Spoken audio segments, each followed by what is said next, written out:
সকালবেলা ঘুম থেকে উঠে ফ্রেশ হয়ে আনমনে গাছের পাশ থেকে চলেই যাচ্ছিলাম। হঠাৎ করেই মনে হলো গাছের মধ্যে যে সুন্দর সুন্দর কুড়িগুলো রয়েছে তারা যেন আমায় ডেকে বলছে, আসো একটু আমাদের কাছে, আমাদেরকে একটু দেখবে না। তাই মায়ার টানে আমিও দাঁড়িয়ে পড়লাম আমার নিজের হাতে লাগানো গাছটা আবারও দেখতে। এই আমরা গাছের থেকে পড়েছি, একদম গাছ পাকা আম।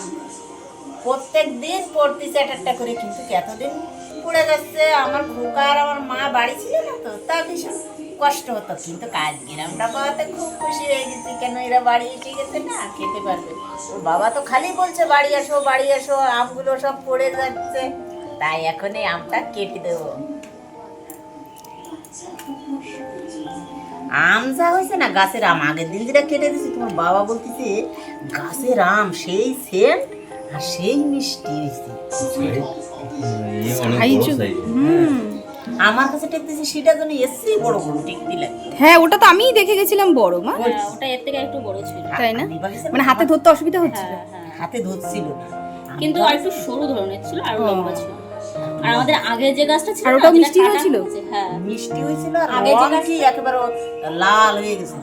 তাই সুন্দর রং হয়েছিল। 2 দিন পরে কেটেছিলাম, আমরা ছিল ভাবলাম যে কুকা আসে নাকি, তারপরে কেটে দিলাম। তোমার বাবা সেই আমরাই বেশি ভালো খাইছে। তাই কসে আমরা ভালো সেন্ট হয়েছে আর মিষ্টিও হয়েছে ভালো। এটাও মিষ্টি হবে না কি বলো তো, এটাও তো গাছ পাকা আম পড়েছে তলায়। আমি সকালে গেছি, পেয়ারাগুলো ছাগলকে দিচ্ছি খেতে, তারপরে দেখে এগিয়ে পড়ে আসছে। তারপরে এটা ধুইয়ে এনে আগে ঘরে রেখে গেলাম, তারপরে হ্যাঁ, তাহলে কালারও আরো আমাদের আগে যে জানো, নিজের বাড়িতে থাকা সব থেকে বড় শান্তি হচ্ছে নিজের গাছের ফল সবজি, নিজের হাতে লাগানো শাক পাতা, এইগুলো দিয়েই দিন কাটিয়ে দেওয়া। আর এগুলোতে যেন অমৃত স্বাদ থাকে। তাই যখনই এই গ্রামের বাড়িতে আসি তখন আমি এই জিনিসটা খুব মিস করি। আমি মনে মনে ভাবি কবে আমার নিজের একটা বাড়ি হবে, যেখানে আমিও বাজারে নানান শাক সবজি ফল এত কিছু একসাথে লাগিয়ে দেবো হাতেরই কাছে, আর যখন যেটা চাইবো মন চাইলেই তুলে নিতে পারবো। ও, তোমাদেরকে তো বলাই হয়নি, সকালবেলা কিন্তু ফ্রেশ হয়ে আমাদের ব্রেকফাস্ট কমপ্লিট। আর আজকেও ব্রেকফাস্টে মা বানিয়েছিল খিচুড়ি, বেশ ভালোই হয়েছিল জানো। এখন আম খাবো। তোমার বাবা ওই যে তুমি যা ওদের বাড়িতে আম নিয়ে আইসো না, 3টে আম দিয়েছে তোমার বাবার কাছে, কি না 2টো দিছে, কাছে কি 2টো দিছ মায়ের একটা আবার বউটা কি পাও, তাই কাছে তার তুমি পাড়িয়ে নিয়ে যাও, আর একটা বাবা আম দেখলে তোমার পরাণ ভরে যাবে, একবার টুকটুকে লাল। কে ওদের বাড়ির আমটা? হ্যাঁ, সে আমের চেহারা কি আর সুন্দর, খেতেও সুন্দর। না বাবা খেতে বিশ্রী আঁশ খালি সে আমে, দেখে শান্তি আছে। সে আমি আঁশ ছাড়া আর সেখানে আমাদের আমটা না, কত ভালো খাও হয়েছে তোমরা বলো। খেয়ে নাও। সত্যি গো, একটুও বাড়তি কথা নয়, নিজেদের গাছের আম বলে বলছি না, যেমনই সুন্দর তার রংখানা তেমনই ভারী মিষ্টি তাকে খেতে। এতটাই তৃপ্তি হয় মুখে দিলে, মনে হয় কোথায় যেন চলে এসেছি। গাছের আম মা কেটে দিল, এখন সবাই একসাথে বসে গল্প করতে করতে আম খাবো।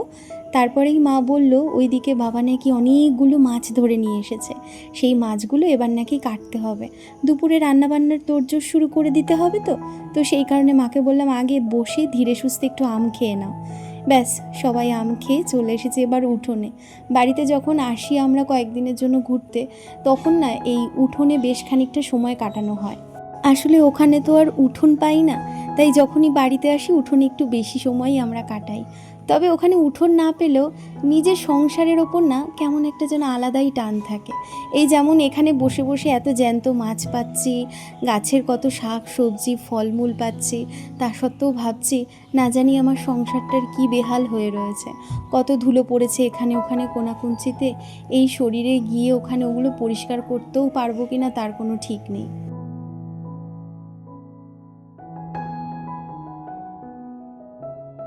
আচ্ছা চলো তোমাদের একটু বলে দেই আজকে দুপুরে আমাদের বাড়িতে কি কি রান্না হবে।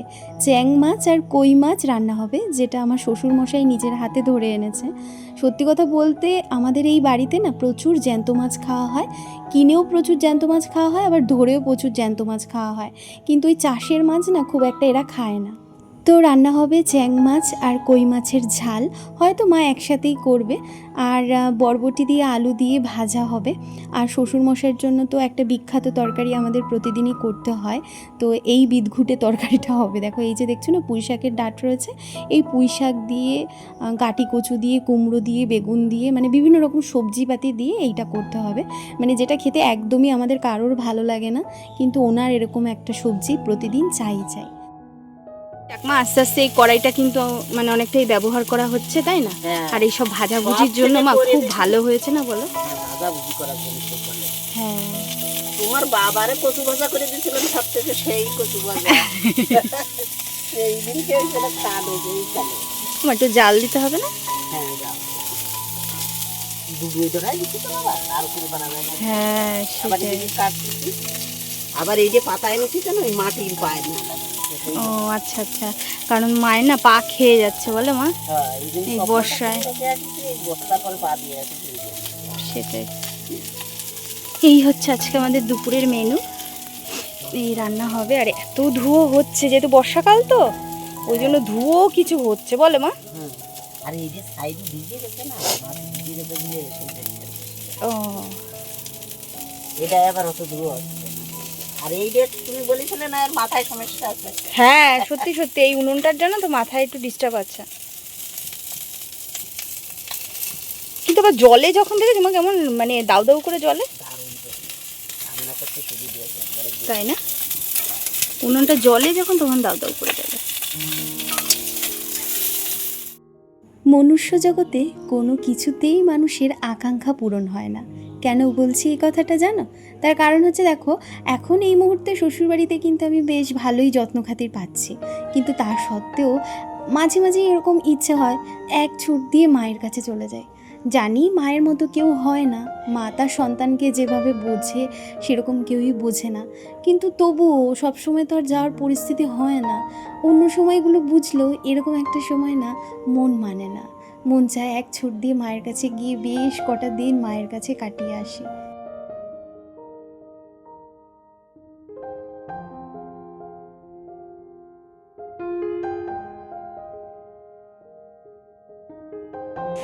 এই দেখো মা আমসত্ত্ব দিয়েছে, দেখেছ? প্রতিবারই দেয় মা আমসত্ত্ব। এই একটাই রয়েছে খাজানা,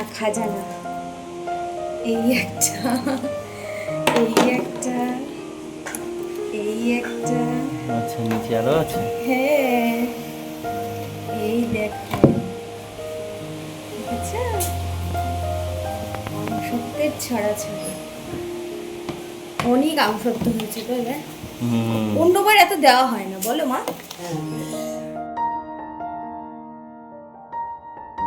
ওদিকে রান্নাবান্না সেরে স্নান করে চলে এসেছে শাশুড়ি মা এখন ঠাকুর পুজো দিতে। আর গাছে এত পরিমাণেই ফুল হয়, সব ফুল যেন এখন আর পুজোয় লাগেও না, কারণ অত ফুল তোলাও সম্ভব হয় না, প্রচুর মশা তো এখানে। যেহেতু বৃষ্টি হয় তাই মশার উৎপাতও বলতে পারো একটু বেশিই হয়।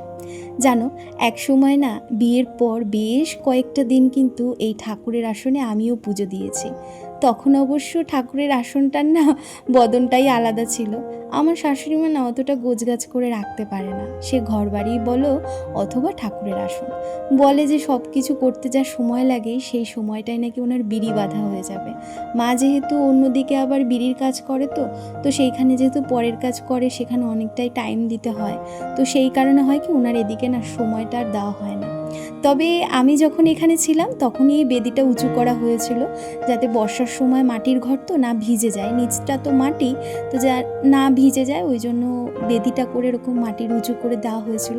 আর তখন না আমি একদম টিপটপ করে রেখে দিতাম ঠাকুরের আসনটা, বেশ সুন্দর লাগতো।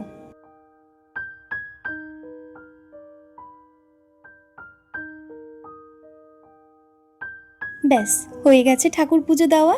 ওদিকে মা চলে গিয়েছে ভাত বাড়তে। আর দেখো আমরা আসার আগেই না এই কাঁঠালটা গাছ থেকে পেড়ে রেখে দেওয়া হয়েছিল, যাতে ঘরে বসেই কাঁঠালটা পেকে যায়, তারপরে আমরা আসলে পর সবাই একসাথে যাতে কাঁঠাল খেতে পারে। কিন্তু এবার না কেন জানি না কাঁঠালের গন্ধ আমার একদমই ভালো লাগছে না। যদিও আমি আগে কাঁঠাল খেতাম না, বিয়ের পর শ্বশুরবাড়িতে এসেই কাঁঠাল খাওয়াটা শিখেছি, নিজেদের গাছের ফল হলে যা হয় আর কি, কিন্তু তবুও এবার আর ভালো লাগছে না, আগেরবার ভালো লেগেছিল। যাই হোক, এদিকে কী কী রান্না হয়েছে সেগুলো একটু তোমাদেরকে দেখিয়ে দিই, কারণ আমরা খেতে বসে পড়েছি। ওদিকে মাছ ভাজা রয়েছে, পটল ভাজা রয়েছে, রয়েছে বরবটি দিয়ে আলু দিয়ে ভাজা। আর এখানে না মা কী করেছে, ওই দুটো মাছই একসাথেই ঝাল করে দিয়েছে।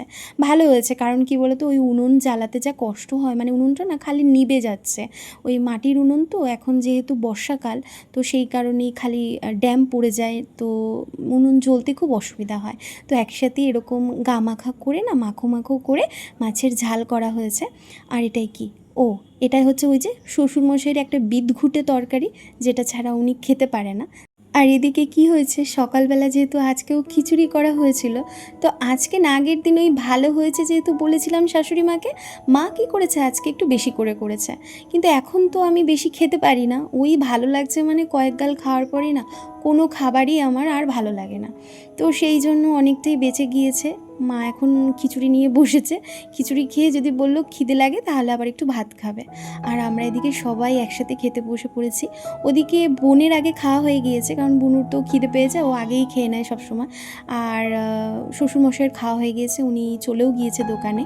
আমরা এখন খাওয়া দাওয়া করবো, খাওয়া দাওয়া করে তারপরে বেশ কিছুটা সময় নিচে একসাথে গল্প টল্প করে তারপরে উপরে যাব। তবে চলো আজকের মতো তোমাদেরকে এখানেই বিদায় জানাচ্ছি। তোমরা সবাই খুব খুব ভালো থেকো, সুস্থ থেকো।